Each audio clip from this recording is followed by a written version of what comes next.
Yeah, youth was nice. Youth was nice.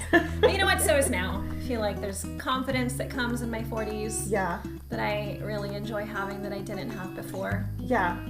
It's like really filling out your own skin. Yeah. Yeah. Oh, that's creepy sounding. But metaphorically. Yes.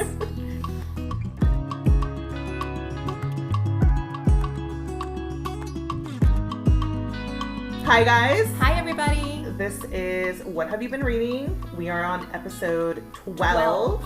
My name is Carla. And this is Alex. I'm looking at Alex over there. What is that? The cool Jesus. Cool Jesus.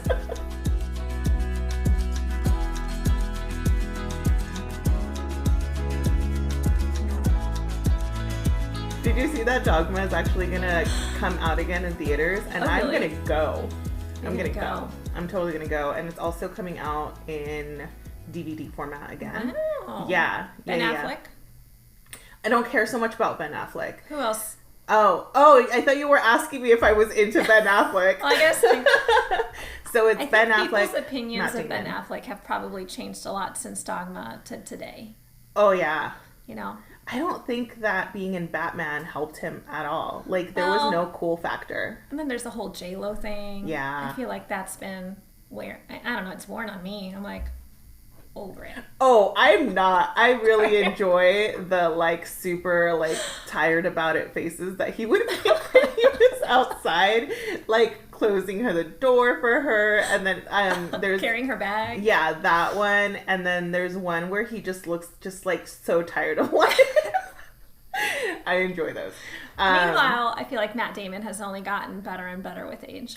But what has he done recently? He did a zoo movie. We bought a zoo, or we have a zoo, But or we live in a zoo. But he's still, I feel like he's just a good person. Oh, yeah. I don't know him. He has nonprofit stuff. He does. Okay. I think there was Charity Water was one that I followed a long time ago because I was really into promoting nonprofits years ago before I had kids and I had time to do things like that.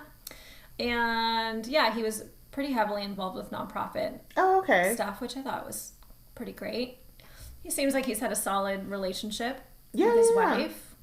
Okay, good for you, Matt Damon. Good for you, Matt Damon. And Ben, just figure it out. You know? Yeah, he seems like a hot mess. Yeah. Like a puddle of a mess. Anyway, whatever. No. Okay, so it's him, Matt Damon, there's Chris Rock, there's Alanis Morissette as God. That's right. There's Salma Hayek. I love Salma. Who doesn't? Salma. Yeah. Selma. And she looks amazing. Damn. That's not how I'm going to look when I'm... Oh, I'm going to, like... I still die. Never. I'm going to look all saggy. But you know what? I don't have the French billionaire husband. Yeah. Nor do I have my own millions to fall back on and get, like, you know, all just sorts work out of all day and have trainers stuff and done to my skin. And then who else? What's his name? He's wonderful. He's amazing. And you don't know his name. Oh, but I do. It's just in the back of my head. Alan, the Harry Potter actor. Oh, the Harry Potter woman that died recently. That was sad. I know, that was sad. But he's also dead. Alan, oh my God. It starts with an Rickman. R. Yes, thank you. Oh, He's an angel. Okay. I love this movie. So I'm totally going to go to the theaters to watch it. Will it be like limited release? I'm pretty sure. Like special theaters? Yeah, probably. Some cool theater in LA. I was just talking to some friends recently how when we were in our early 20s and we just had time, right? We would go to Hollywood Forever Cemetery and they would have those movie nights where you would go, but it's a whole thing. Like you have to drive all the way there. You have like your picnic. Yeah. And then you have to wait in line to get in and you have to pay for admission. And now the thought of that, I'm like, fuck no. But it's 3 movies. It wasn't back then. Oh, okay. Back then it was just the one. And it was great. I mean, it was so fun. It's like an overnight thing. Oh, but back then it was just one movie. You would go have like a picnic before. You know, you'd bring your own food. Maybe my thing was just the special edition one. Maybe it is the only one. When I went, it was 3 movies.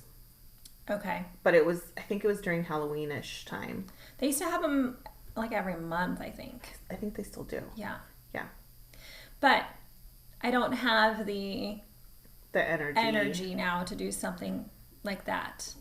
To like drive to LA and chill on the grass. And chill. That's the other thing. I'm like, oh, I'd be so uncomfortable now. Yeah. But it was great. We have really great memories of doing that. Yeah, youth was nice. Youth was nice. But you know what? So is now. I feel like there's confidence that comes in my 40s. Yeah. That I really enjoy having that I didn't have before. Yeah. It's like really filling out your own skin. Yeah. Yeah. Oh, I that's love that. Creepy sounding. But metaphorically. Yes. Okay, so what were we talking about? I don't know. I think we're just kind of all over the place, which is what we do. But I want to share what friends have been reading. We didn't have very many this time because I kind of lagged on the Instagram. I wasn't as good about it as I have been, but... Oh, poo. Misty shared that she's reading The Guest List by Lucy Foley. And then she also shared her comfort reads because there was an article... I shared a story about having comfort reads, like that book that you kind of go back to all the time. And Misty's is The Great Gatsby. Oh, okay. I saw that and I thought about myself and I was like, and your comfort read is the story about a killer clown. Yeah. And racism in the South. Hey! It can still be your comfort read. Okay, do we want to do buddy read check-ins? Okay. Okay. So my next buddy read is going to be You Like It Darker by Stephen King, which I bought back in my scary hiatus. I'm finally going to dive into it. Are you ready? I'm ready. Okay. Yeah.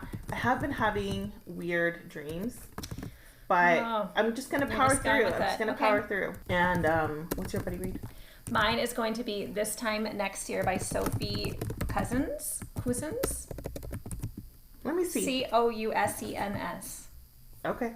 That's weird. It was one of my random library finds, but since buying it, I have read a book of hers. I think it was an advanced reader copy, and I really enjoyed it. So I liked her as an author, so I'm hoping this one will be good as well.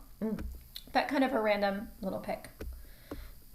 You read American Dirt by Janine Cummins, and oh boy, yeah, that was a lot. Yeah, that was a lot. So there were a few things that I think are worth talking about. Yeah. And there are some things that I'm not going to talk about. Okay. Because I am a chicken shit. And, and I don't want to delve into things that are actually happening. Yeah. And I don't feel like it.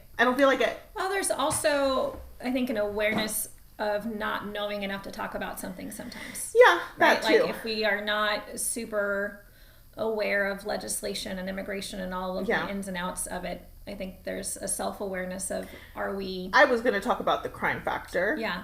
I was talking about the crime factor and how I'm not going to talk about the crime factor. We're going to glaze over that. Okay. Because I do feel like there is, even though I'm sure a lot of people have discussed it within this book conversation, I just don't want to be part of it. That's fair. Yeah. So, the story is basically this family, and I'm just going to dive in. Yeah, dive in. Oh, okay. Yeah, that's where we are. Well, you didn't ask me what I've been reading. Oh, Carla. Carla, what have you been reading? I've been reading American Dirt. So let me tell you about it. So it's this family, and the wife owns a bookshop. The husband is a journalist, and he writes about the crime that's going on within his city. And where are they? Are they near the border? Acapulco. Okay. So he is basically writing an expose on a new cartel boss. Ooh. Who is coming in and just kind of taking over other... I guess that there had been... that had been somebody else's territory, and he's coming in and he's, taking over. Unbeknownst to her, she befriends that man. Oh.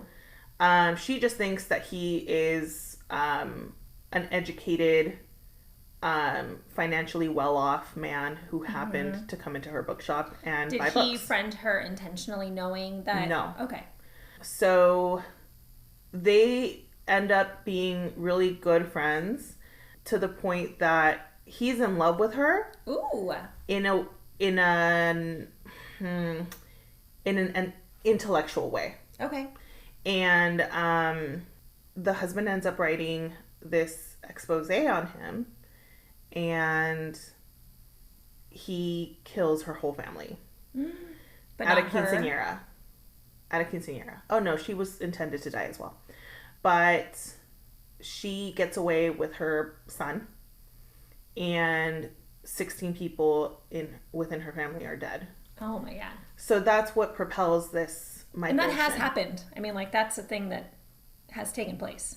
That many people in one family? I'm pretty sure I've seen stories about that. I don't have a count, but I mean, I've heard of situations where that has happened, like weddings and quinceañeras. And like where there's a bunch of people congregated. Yeah, and they just go in and, yeah, I think that's sadly rooted in a version of a true story.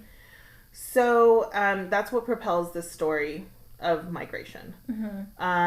Basically, she realizes that she has to get out of the country because that's the only place where he doesn't have, tentacles, criminal tentacles. Even if it's not his territory, he might still be friendly with other criminals that would turn her over. Yeah. So it follows her through her riding on top of a train, of her getting kidnapped. With her son? Yeah. Yeah. Of her getting kidnapped along with other migrants that are riding the train. And it was... I looked up the author. Yeah. Because that was something that bothered me a little bit when I first chose this book. And I thought that when I looked up the author, it was going to quell that. And it did not. So even though these stories have nothing to do with my story... or my family's stories.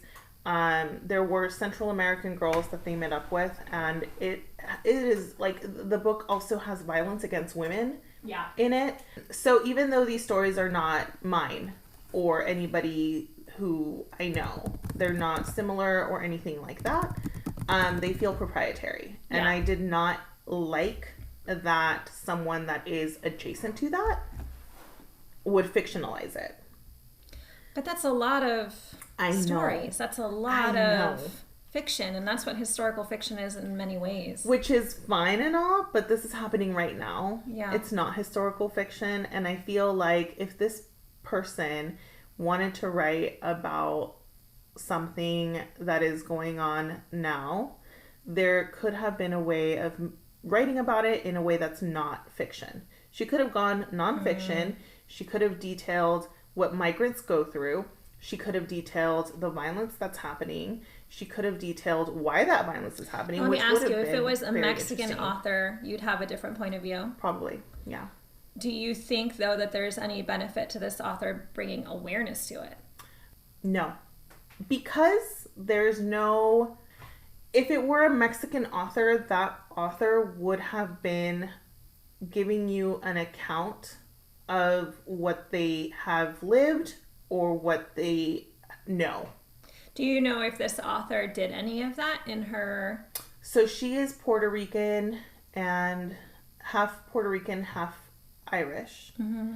And her husband is also not a Latin immigrant. Yeah. So it's like there's no tie there. I know, but she could have done research and maybe interviewed people. She could have, right? Which, cool. But again, if you're going to do it, then you can do it in a nonfiction way.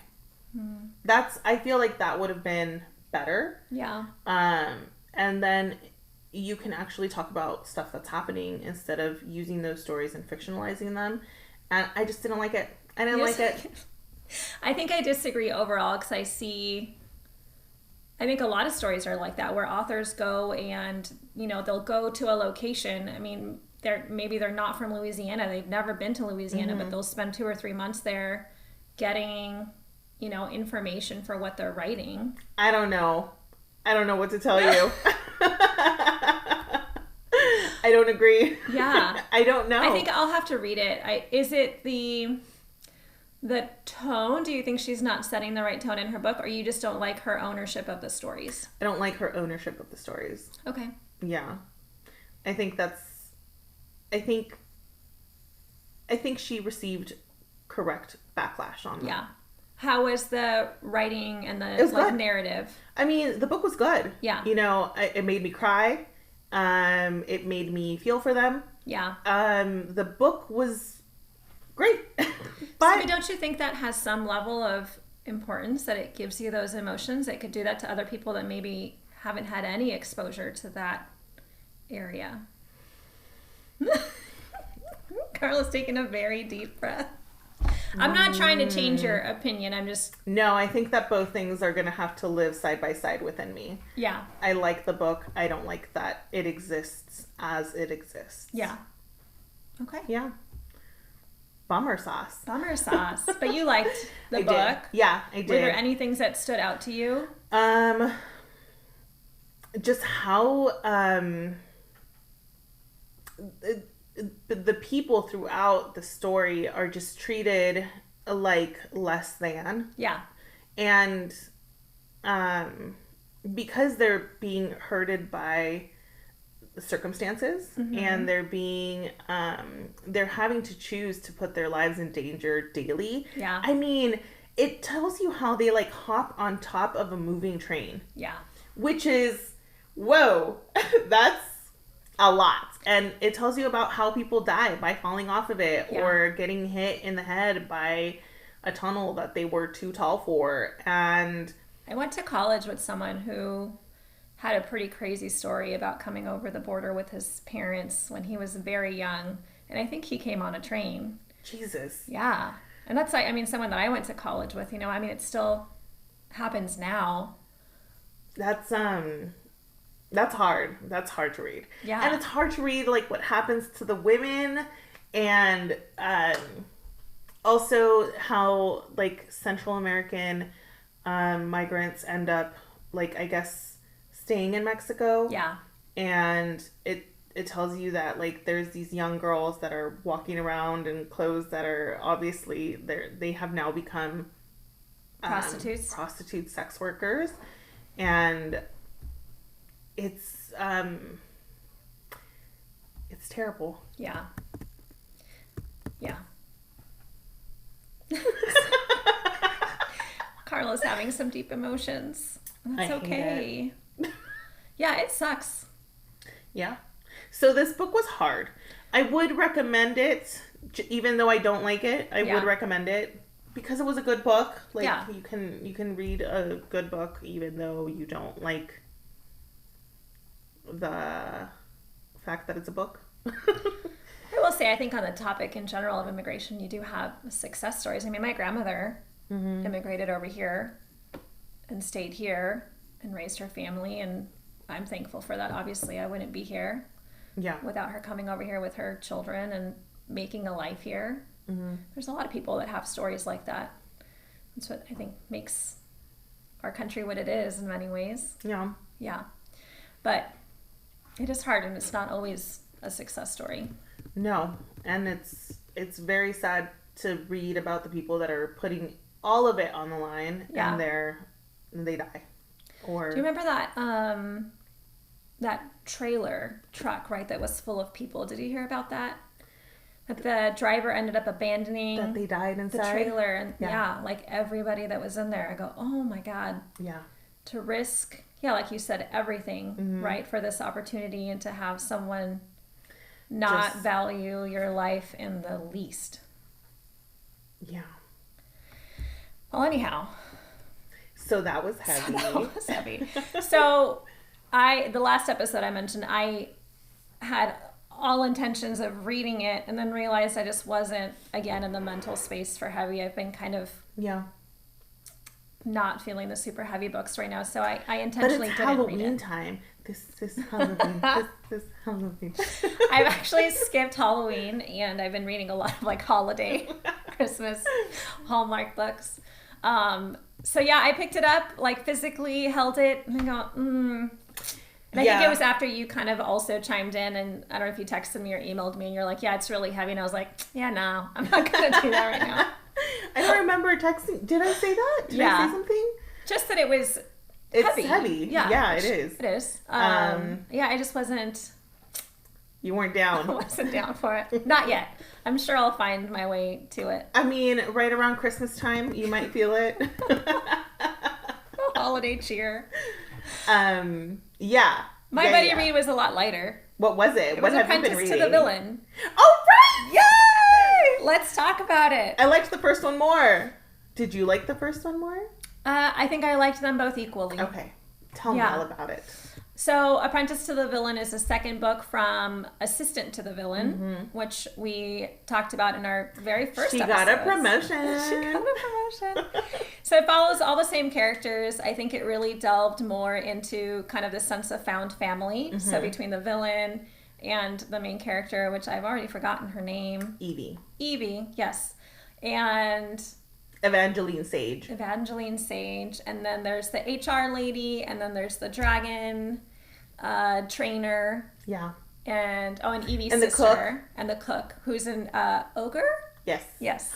Love that. But yeah, you get this sense of they've kind of all made their way into this very unique home, right? They're living in kind of this... A stinky castle. Castle with dead bodies hanging around in a torture chamber. And obviously they're very into like this dark work. But their relationships are super sweet and cute. They're very whimsical about their torture. Their torture. They do it for the right reasons, right? They're not torturing innocent people unless they look at them the wrong way. I guess maybe they are. Nobody's innocent. Yes, completely true. But I loved it. I enjoyed it for what it is. You know, it was like very super light. It's super shallow. Yes. Oh, you can go in there and you can just wade? Yes. I waded throughout that whole book, and it was exactly what I needed and what I expected. I was reading some reviews. Someone asked about it on Facebook, and people were like, oh, it's like just because of TikTok it's famous, and it's stupid and dumb. And I'm like, it is what it is. Like, you're not going to read that and be like, oh, I cried and I felt emotions. And it's just not that book, obviously. No. But I laughed. Yeah, it's cute. Yeah. It's a silly, cute book. Yes. About a guy that's a serial killer and a girl that's cool with it. Yeah. Yeah. Who loves him for who he is. Gotta have that sometimes. Who does, you know what bothered me though? Yes. That they still didn't get together spoiler, that they still didn't get together. But it's a buddy read, so technically spoilers are acceptable. Yes. Okay, so what bothered me was you're a villain. Mm-hmm. Stop having so much angst. But I guess he loves her, so he's gonna have angst. So it's a closed door romance, which means there's no super spicy scenes. No. There's like maybe a kiss or two. Yeah. That was sweet. Some and there's heart a lot palpitations. of build up to this intense romance that they feel for each other. In terms of jalapeno poppers, it is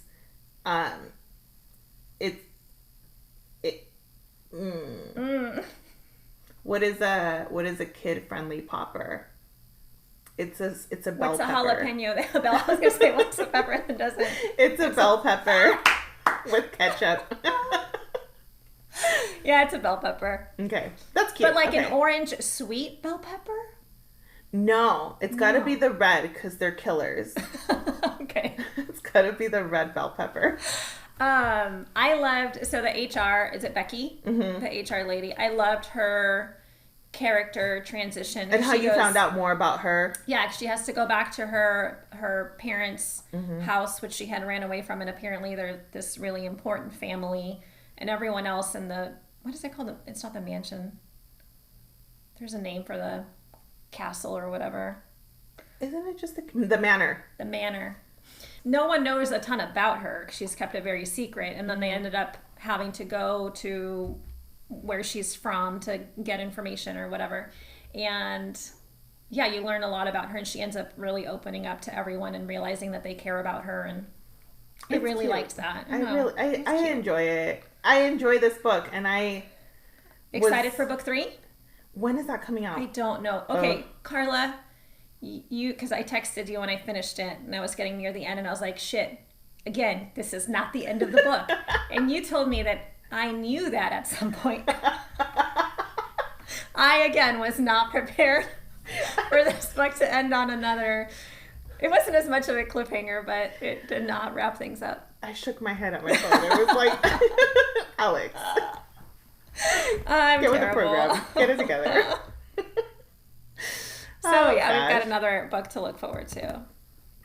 You know what I don't like about reading things that are not done yet is that life is so, like, unpredictable. Yeah. What if I die? And then you'll never know. Before I'm done. I'm so annoyed at the thought of that. So annoyed at the thought of that. Okay. I know I've mentioned this podcast before, but is Nobody's Listening Right. That's the other podcast that I follow, the couple. And one of their ongoing topics is like, when you die, do you get to ask whatever questions you want? And what would those questions be? No. And then they go back and forth on whether they're super mundane questions like, what happens at the end of book 3? Like, is that what you want to find out when you die? Oh, God. Probably. What's the ending going to be? Like, I remember when Game of Thrones was out. Yeah. And, like, it was like, do, do, do, do, do, do, do, do, do, do, do, do. And, it, like, I remember after season 1, when Ned's head gets chopped, I was like, yeah. How am I going to, like... I have to make sure I survive. Yes. Jeff and I were in the thick of, I think it was with Jake, our first kid, 2013? Okay. Or 2014. When was that? I don't know. Whatever season it was or whatever kid we had just had, but watching that on Sundays was momentous to us that, like, we survived another week of, like, that was diapers and bottles and kids and, like, not sleeping at night. Yes, that we, like, literally the theme song would come on and we would look at each other and take a deep breath and be like, we made it. We made it another week. And Game of Thrones was our barometer for realizing that we survived another week. I love that. What a messed up barometer you guys had. No. Hey, listen, those are hard times. New babies. Okay, what else have you been reading, Carla?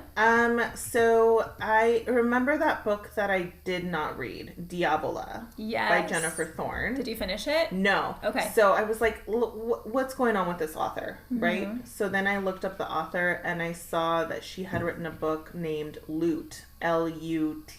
Oh, okay. And I dove into that. I just wonder if the sound is picking up. And let me tell you something. Tell me something. I loved it. Oh, good. It was not, so the story is about this island where everything is wonderful, everything is peaceful, everyone is happy. But the reason that everyone's so cool and, like, happy is because the island claims 7 people every 7 years. Okay. But, okay, I know that it sounds terrible, and it kind of, yeah, it is. It's not cool, but the book was just beautiful. Oh, like, it was so well written, pretty, and I wanted to go to the island and maybe live there 6.5 years every 7 years. Yeah. 6 and 3/4. And just leave right before. And just, bop out for, like, a bit.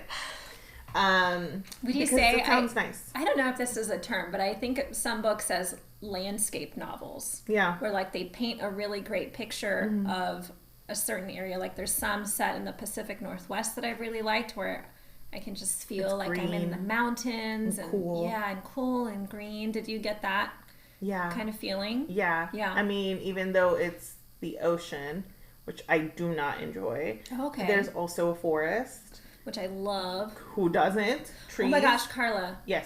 One of these days, when we start making so much money off of this podcast, we're going to rent a cabin. I still want to rent a cabin. And record in, like, a few episodes in a cabin. Oh my God. With it's only a few $100. We should do it regardless. We should just do it anyway. Okay. Podcast goals. Oh my God. What I want is I want to go and just be a human vegetable in someplace pretty. Yes, I love that. I love that. Mm-hmm. I want to veg myself up. So, anywho, a red bell pepper? Would you be a red bell No, because I'm a tall person. So I think that I would be like either a celery stick. Okay. But that's too stiff. So I need something that has like some like movement, and carrots can sometimes be wonky. Oh, carrots do get. So carrots can be like all weird shape, right? Sometimes. Yeah. So I want to be like. Have you seen the carrots that have like the legs? Yeah. Okay. So I would be a human carrot. Okay. So anywho, so the premise of the story is that basically every 7 years, 7 people die, and it is very sad that does happen, and it's okay. I really liked it anyway. Does it pick? Are there parameters for how it picks those 7 people? Are those 7 people sacrificed, or are those? So before, it tells you about like how historically there were sacrifices before, and the people were cool with it. They had chosen to be those sacrifices. Yeah. And then I think that they were invaded or something, or there was a failed invasion, but that invasion caused a change because those people saw that as barbaric. Yeah. So because of that, they stopped the ritual, and now it's kind of at random. Okay. So basically the island just kind of takes who it wants, regardless of age. Yeah. So every 7 years for that day, people send their kids off with specific people so that the kids can be taken care of while they're off the island. And then mostly everybody stays on the island because they choose to be okay with this is the sacrifice that you have to make in order to have this wonderful life. Yeah. Which was interesting to me. I think that's a really interesting concept. Mm-hmm. And then it kind of takes you along. You go with the perspective of someone who has married into a family from this island. Mm-hmm. He's actually the lord of the island because they're English. Okay. And is there tea involved? I think somebody does make a tea. Okay. Sold. So you kind of go along with her, and she was supposed to get off the island with her family, and because of some stuff happening, she ends up having to stick around. So the husband is like freaked out, and you kind of see him just kind of losing his shit throughout the book, and you kind of see her just kind of like not really believing that anything is gonna happen. Yeah. And just kind of like growing into the island. Like, she really just evolves as a character, and I think that it was just a beautiful story of people dying around you, but you kind of finding your way. It's part of life also. Yeah. Right? It was really interesting because in the book, she's American, and in the book, so she wasn't native to the island? No, she's the one that married. I don't know why I misunderstood that he was the one that married in. No, he was the lord. He's the lord. She married in that area. Yeah, so she's the lady of that area now, and you can see the evolution of like her accepting that this is her role in this island. Specifically during this day, this is her role in this island. I thought that was wonderful. Yeah. I think that this story was like amazing. It was so good. It was super short. Even though is it a short story? No, it's not a short story, but it is a short book. Okay. Even though it was super short, it did take me a very long time to finish it because I kept bopping. Yeah. I kept going back and forth between books. You did mention you were reading a bunch of different ones and you were having a hard time finishing. Yeah. Yeah. Any of them. So you finished this one. Yeah, I did. I think that I would give it in stars. Ooh. In stars, I think I would give it a 4.5. Okay. For what it was. It was a very nicely told story. Great. Mm-hmm.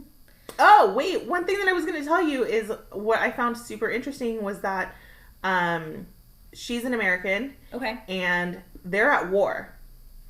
America's at war with basically everyone else because America has devolved into a misinformation state. What? Oh, but hold on to your pants. So basically, what happened is that we're in a water war, which is not that far off. Yes. Like, we're totally screwed on resources, right? So, like, we're in a water war. The United States people believed propaganda from Russians that Russia convinced the United States that China was going to do something with the water, and that they were going to be the controlling faction of the water system. And we went to war, yo. And so everybody's like side-eyeing like Americans. Yeah. And she's like, oops. So she's an American who's like not, and like, you know, you're used to kind of being like supposedly on the right side of history, but like, no, we were totally as a country, we were led down the wrong path. Yeah. And we are now against basically England, which is crazy because England is our ally. I've heard of people even now that when I was in college or shortly after college, they would say that they were from Canada instead of the United States if they were traveling to certain places, just because of the perception of Americans. That's traitorous. Yeah. Would that be a problem, like, if they got in trouble? Well, I mean, I don't think they would keep the lie on for that long, but like if you're going to a restaurant or something and you just tell the waiter like, oh, we're from Canada, you know, instead of saying we're from the U.S. so people don't spit in your food or something. Oh, no! I'd be like, soy mexicana. Put all those Spanish skills to use. Seriously, please don't spit in my food. Anything else about that one? No. Okay. Yeah. Wait, what have you been reading? What have I been reading? Okay, I'm going to do it quick. I read this one advanced reader copy called Beneath the Lemon Trees. I wasn't a huge fan of it, and I wasn't going to bring it up, but on the last episode, you and Lee talked about deathbed promises. Oh, and yeah. how anti you are of them. Disagree with hard pass. And this book had one of those, and I think it's what made me dislike a lot of the book is because the main character, so it's this woman whose best friend dies from cancer, and the deathbed promise to her best friend was that she would take care of her best friend's husband and son. Like, she would make sure that they're okay. Shouldn't the husband be making the deathbed promise of taking care of the son well? Like, he's an adult. Right. But she felt so much guilt about this promise that it led to her not being a good mother and wife to her own family because she was so busy trying to take care of someone else's family.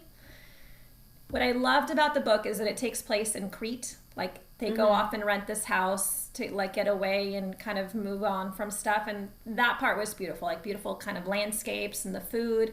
But the actual storyline about those relationships and her grieving the death of her best friend, and I mean that part obviously is understandable, but the guilt that she felt and what it led to and how she felt this need to take care of this man that's not her husband when her husband's was he appreciative of her efforts? He was. I think he was so far down dealing with his own grief and then using her as kind of a crutch to deal with his own grief. He wasn't really moving on because I think she was enabling him. So, like, you know, he's not processing his own stuff because I don't think she was allowing it in some ways. I don't know. I've never obviously dealt with either of those situations, whether it's a friend or a spouse. I would imagine I would just be a complete shit show.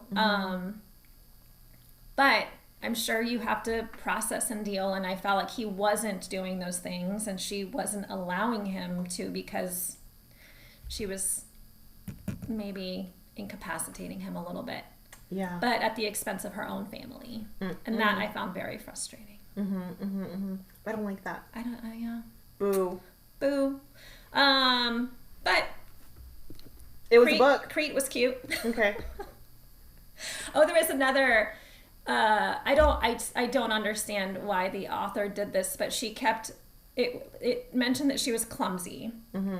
She went to Crete without her husband. Mm-hmm. She left him. With the other husband and kid? The other husband ended up joining her later. You've got to be kidding I know. Okay. It was kind of a shit show. But it mentions in the book how her husband would kind of make fun of how clumsy she was and take care of her, catch her, before she fell or whatever. Well, he's not there to catch her, so she keeps falling and banging up her knees. And she has might be a sign that you need to go back home. But it kept having these references to she was picking her scab. I'm ugh. Okay. I feel like there was a meaning to that. Yeah. That I didn't dig into. I don't know, but the scabs got me. Okay. Tell me about your book, girl. I read The Wedding People by Alison Espach. Espach. How would you say that? I wouldn't. Allison E. I'd be like, hi, Allison. Allison with one L, I think. Okay. This was one of those books that I've seen around a lot, so lots of hype in the book world. I'm going to do it. I'm going to dive into this damn book world, hardcore. I'm going to do it. Love it. Okay. So I went into it nervous, as I usually am about these books and whether they will live up to the hype around them, and this one did. Where's your hype person? I still don't have one. Oh, oh wait, I'm going to do a deep dive. Oh my god, am I going to be your hype person? No, I'm not. Such a jerk. My heart just went through so many emotions before I realized she was kidding. Ugh. Anyhow. I love it so much.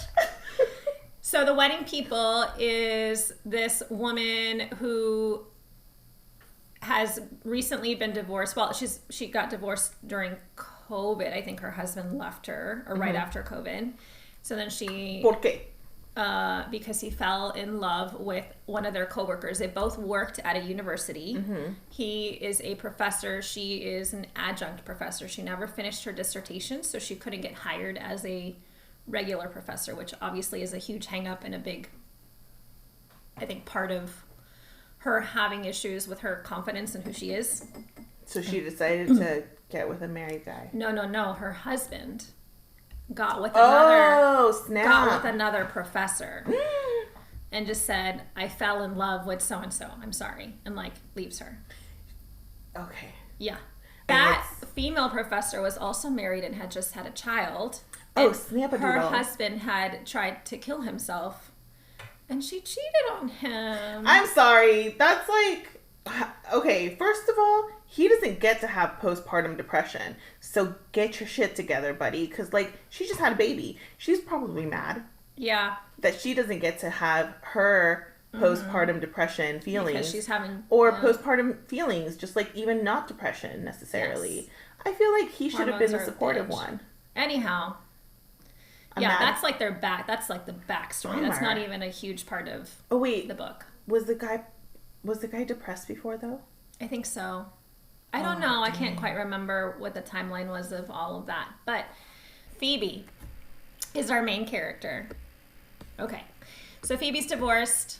A big thing and probably a huge trigger warning for people. She went through various rounds of IVF with her husband. Through 5 or 6 rounds of IVF that were not successful. And they were finally told that it just wasn't going to happen for them. So I thought that was a super important storyline of this sense of what is my life now if the thing that I thought was going to be the ultimate purpose of my life is no longer an option for me. Right? So she's like, I can't finish my dissertation. I'm not a professor. I now cannot become a mother and have that role. So what is left for me to do in life? And that's kind of where she is in this really kind of deep depression. So she decides to book this hotel that she had wanted to go to with her husband a long time ago, and he didn't want to go, but she saw it in a magazine, and she's like, I'm just going to book it. You know what I realized? What? A lot of the people that we read about have, the ability to just go off and find themselves. Yeah. And, oh my God, you know what? I really just wanted to go here for so long, so I'm just going to do it because I'm going through a really difficult time in my life. And it's a lot of people... We just need to go to the cabin. Let's do it. Like realistically, like I'm in a situation right now where technically if something happened and I wanted to like take a few days and like go do something, I could. Yeah. But I wonder what it's like to read these books for people that don't have that kind of access. And they I don't have that access, and I think you just went camping. And camping you just is went not to the same Tulum. as like going to Hawaii. Yeah, no, I'm not saying I don't have privilege. Okay. I understand that, but I also have very limited finances, and when we do those things, they're very closely calculated, and they come at a cost financially. I would love to be in a spot where I can do that without thinking about it, or without it having to come at the cost of something else. Okay. You know, I feel like when we do those things, they are financially planned and set, and I've set money aside. They've come from my tax return. Whereas I think a lot of people have the ability to just be like, oh yeah, I'm just gonna go. Not a lot of people. That's my point. That most people, like, I think that they would read these books, or they do read these books, and it's kind of like maybe that's another layer of fiction for people. I do find reading a lot of these books is kind of a vicarious living. Like all of these things that I don't think I will ever be able to do or experience, but I can experience them through here. But it does come with a tinge of jealousy too. Like I do find myself sometimes reading certain stories and being like, ugh, I can't do that. I get the FOMO. But also I enjoy being able to at least experience them through reading it. Okay, continue. So she books this room because she's going to go kill herself. I'm like, look at this privileged bitch. I was really excited about bringing that back once you started going down that path. I like She actually talks about how they hadn't booked it because it was so expensive. And she's like, but I only need one night. Like, I'm just going to go. I'm going to splurge for this one night. I'm going to get room service and have this like really fancy dinner on the balcony, and then how's she gonna kill herself? So her cat had died, which was another thing that kind of led her.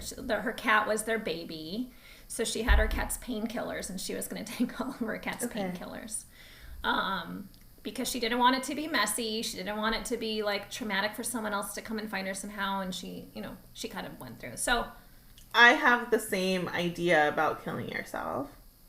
How it's like, so, Carla? Well, because, like, for example, okay, this is going to sound really callous, but at the same time, it's, like, it's callous from the other person's point of view also. Oh, to, like, leave a mess. Yeah. To cause disruption in somebody else's or multiple people's lives. So, anyhow, she was being thoughtful about that. So she was going to take her cat's painkillers. So she gets to the hotel and realizes that they booked her accidentally, because the whole hotel, it's like a little boutique hotel, has been booked out for a wedding party. And she somehow was able to reserve a room there, and she shouldn't have, because it should have only been wedding guests. Okay. So now she's staying with the whole wedding party, like the bride, the groom, the bridesmaids, everyone. And as she's going up to her room, she gets checked in, and the bride comes into the hotel, and the bride's like, oh, are you part of his family? And she's like, no. And she goes, are you part of my family? And Phoebe goes like, well, wouldn't you know if I was part of your family? Extended. Right. Well, it's a wedding. Yeah. I guess you could have unknowns there. So Phoebe goes, oh no, I'm here to kill myself. She in her inner monologue, she's like, I lose nothing. It doesn't matter. Like, I don't know her. I'm just going to be honest about it. And it turns out that the bride is a super bridezilla, and she's like, no, you can't. This is my wedding week. Yeah, that's, I've again, planned rude. this for a very long time. I can't have you kill yourself and like ruin my entire wedding week, because they're there the whole week with like bridal shower, bachelorette, like the whole thing is that week leading up to the ceremony. She takes her under her bridezilla wing. Yeah. They end up like striking up this great friendship based on their honesty. Like Phoebe is finally in a place where she says, fuck it. She spent her whole life trying to be the person that everyone expected her to be. Like her mom died in labor. So her dad was perpetually depressed while she was growing up. So she always wanted to do the right thing your birthday. And like do things to make everyone else's life easy, because she always felt like she was just trying to not cause any ripples. And that's even in her marriage, she always felt like she just kind of went along with things, right? She didn't really speak up her mind. And she's now at this point where she's like, fuck it, I'm going to kill myself. I can just say what I want and be who I want. And she becomes this very honest person for this bride who's having her own set of issues. And like one moment they have is that Phoebe tells the bride, she's like, oh, you've got something in your teeth. And the bride's like, I've had this, I haven't eaten anything since this morning. I've been surrounded by my bridesmaids and all these people, and no one can fucking tell me. Like, I'm taking all of these pictures and no one can have a moment of honesty with me and tell me that I have something in my teeth. It took a complete stranger, to tell me these things. So they kind of bond over these, like being able to be brutally honest with each other because they don't know each other and there's no ties. Like the bride can be really honest about her relationship with her mom and her fiance and feeling, there was an interesting thing about the bridesmaids. There were her friends from college. And Phoebe was like, well, they were like your best friends. And she's like, well, they were my best friends in college, but we don't even really talk anymore. Which I thought was such an interesting adult thing, because it happens. Like you have these intense friendships in college, and I'm still friends with a lot of them, but I don't know their day-to-day necessarily. Like it's not like I know everything that's happening anymore. Yeah. But I maintain those relationships. They're still important to me. Would they be your bridesmaids if you were to get remarried? Probably not. Not remarried. What's the word? What's the word when renewal? Yeah. No, probably not. Do those have bridesmaids? No, they don't. No, I don't think so. Okay. But I really liked it. And then obviously there's a lot of, stuff that comes out, but between Phoebe and the bride and the families involved, and you get to know all of these different relationships. I thought it was really well done. So this was not the typical romance. This wasn't a romance at all. It did have some romance. Okay. So it turned out that Phoebe hit it off really well with this guy at the spa at like 3 a.m. when she realized she couldn't pull it off. She like took the pills and then she realized she didn't want to die. Bridezilla told her you can't do it. So she still tried. But she still tried to do it. But then she took the pills and then she realized I don't really want to die. So she went and she threw up and like whatever. And then she went to the spa at like 3 a.m. or the hot tub at 3 a.m. and there was someone in there and they had this like intense connection.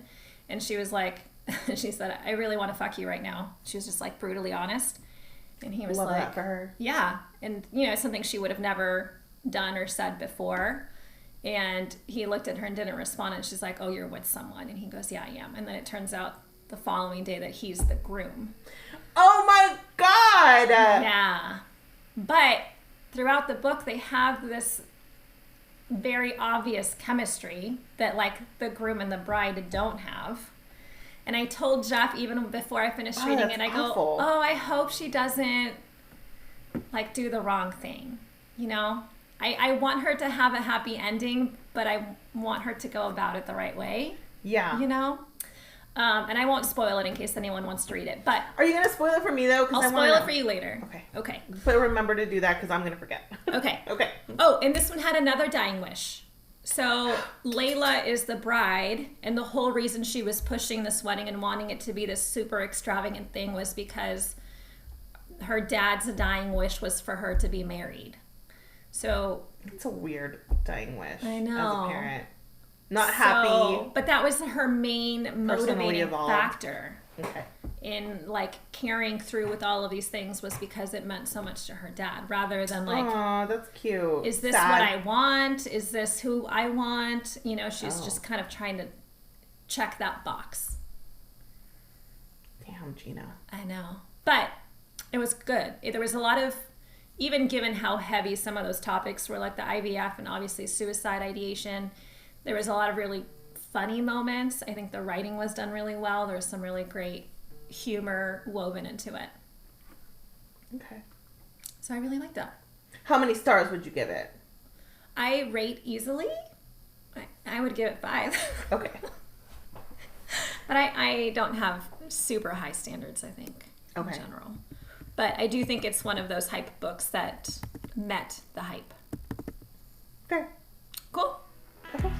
Well, thank you guys for listening. we can't wait to hear what you've been reading. Yes, please tell us.